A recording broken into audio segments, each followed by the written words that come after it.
You're listening to Skeptoid. I'm Brian Dunning from Skeptoid.com. Neuro-linguistic Programming.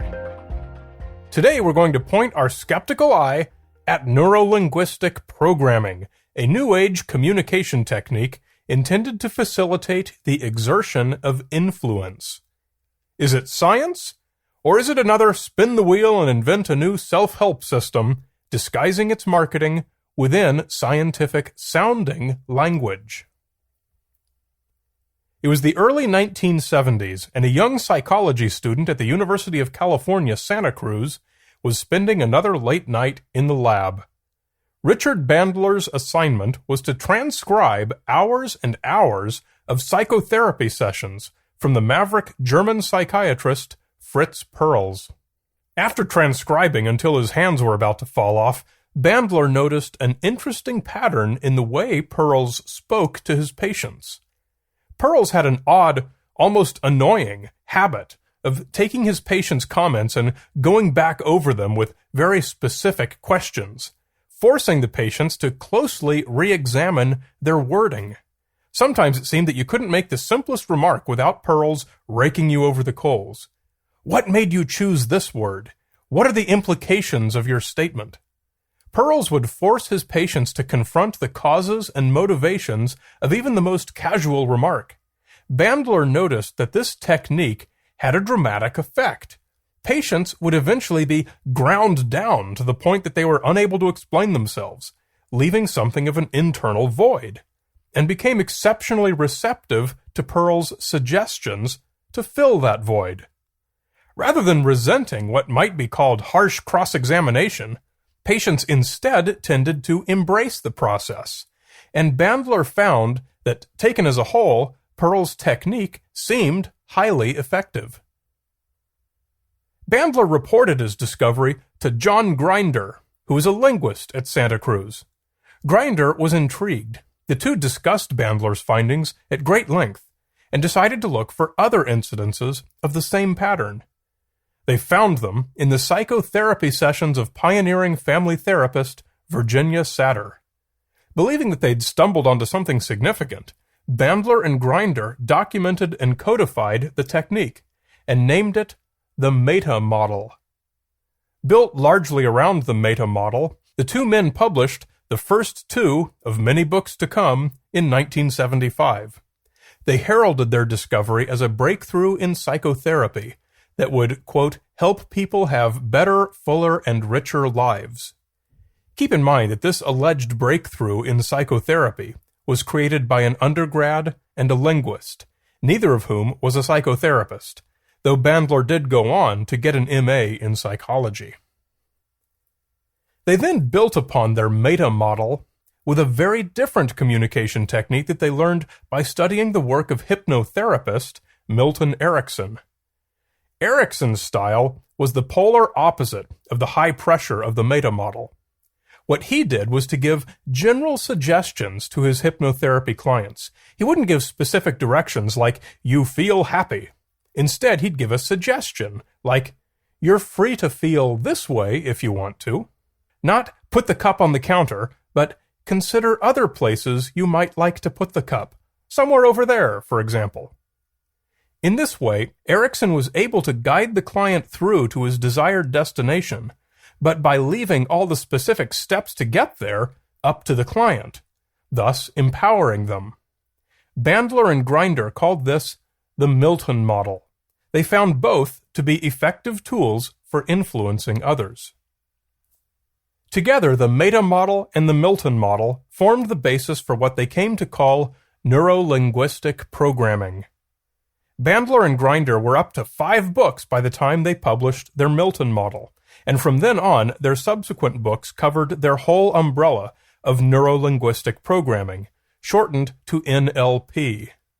By now, the books were being published by Bandler's own publishing company, Meta Publications.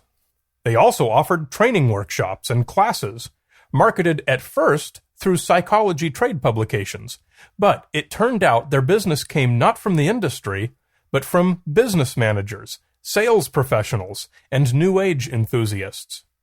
NLP grew from the same roots and shared many of the same customers with est and Esalen, also located in the same region around the Northern California coast. Throughout the 1970s, such groups peddled self-help philosophies typically ignored by the mainstream. Bandler, Grinder, and the group of associates that grew around them became wealthy and successful, until the early 1980s when trademark disputes, mutual lawsuits, and Bandler's trial for the cocaine-fueled murder of a prostitute, for which he was acquitted, caused all the NLP leaders to splinter off from one another. Today, the term NLP is in the public domain, and most of the original founders still publish their own material and teach their own classes using the term, but there is no one organization that owns the trademark. I've read a fair amount about NLP, and my analysis of the meta model is pretty simple. I'd describe it as a confrontational manner of speaking, intended to dominate a conversation by nitpicking apart the other person's sentences. For example, if it's a good day and all is well, I might be inclined to make an offhand general comment like, "I feel pretty good today." The meta model response to that is, "What specifically makes you feel good?" And I don't really know.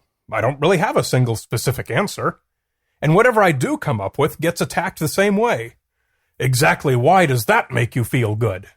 And suddenly, I'm on the defensive. I'm being made to feel that I'm in error. The position I've taken is revealed to be unsupported. And now I'm putty in the NLP guy's hands. Basically, it's being a condescending jerk in the way you talk to someone, in order to exert influence. That's the meta model. It's not psychotherapy. It's high-pressure sales. The Milton model takes a different road to the same destination. Low-pressure sales. And it's not just sales. It's negotiation in business. It's gaining the upper hand in interpersonal relationships. It's being an effective manager or sports coach. But, and this is the big but, despite the claims of those who sell NLP books and seminars, it is not part of modern psychotherapy. Russia and the UK do have professional associations of NLP practitioners, but these are composed largely of people selling books and seminars, and only rarely of credentialed psychiatrists. In 2005, the Australian and New Zealand Journal of Psychiatry published the results of a comprehensive study of all the publications regarding NLP and similar modalities, which it grouped together under the term power therapies.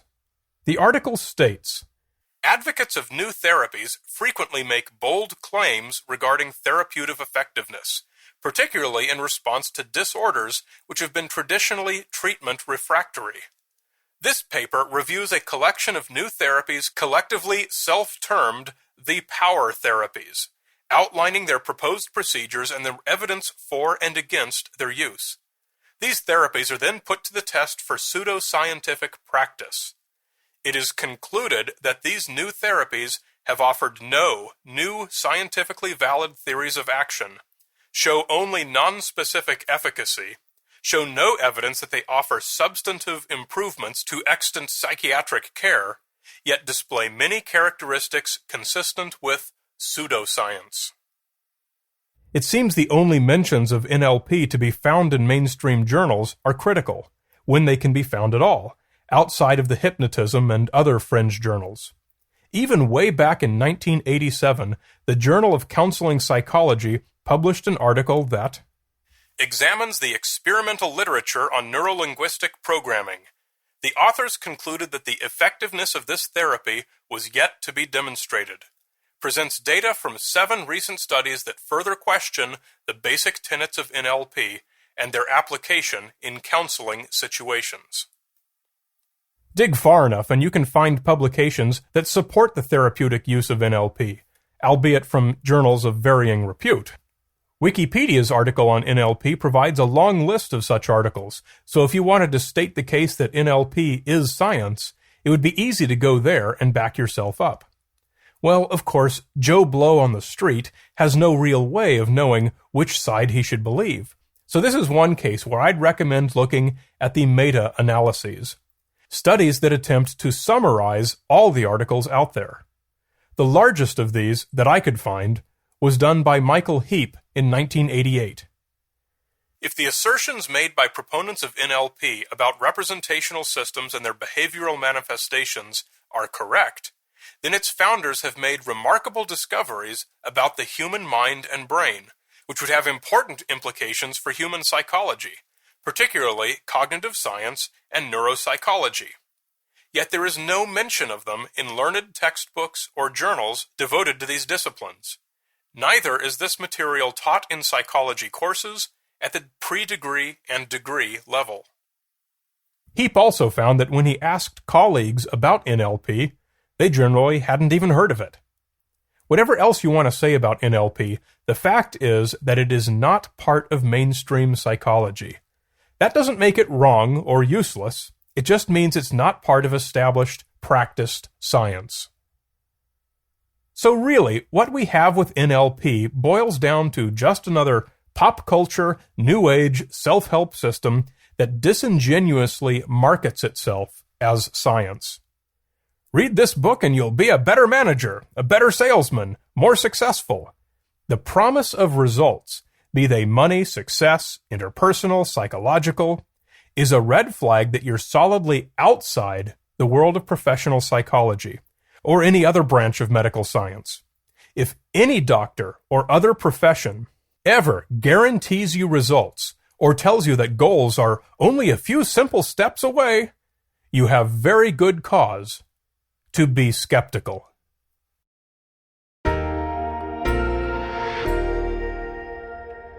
You're listening to Skeptoid. I'm Brian Dunning from Skeptoid.com.